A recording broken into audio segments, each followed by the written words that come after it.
I'm going to mix up 5 gallons of B46X polymer using just a drill. I use one like that. And we add 55 milliliters or 38 to 40 grams of dry B46X polymer. So you sprinkle with the mixing.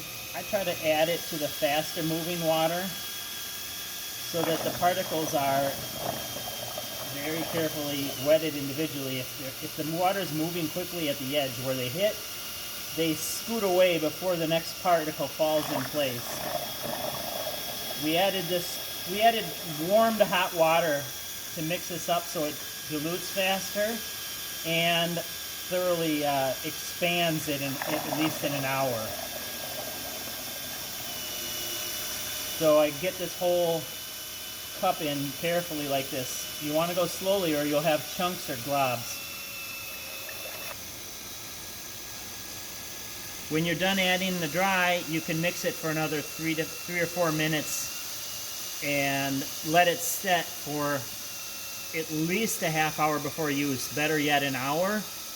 If you want to, you can remix it for a few minutes after, a minute before you add it, just in case there's any globs. But you shouldn't have any chunks or thickness. I didn't add the polymer to the vortex so it doesn't end up stuck all over the blade. I let it go over the faster moving water on the edge. And like I said, the warm water really helps. It should at least, like I said, half an hour before those charges fully activate. An hour better. It will be the most ready to use after that. It can be prepared days earlier. You just don't want to go over a week with this polymer, unless you pH adjust it ahead of time to about a 5.5 to 6. Then it can last for at least a couple of weeks, 2 to 3 weeks actually.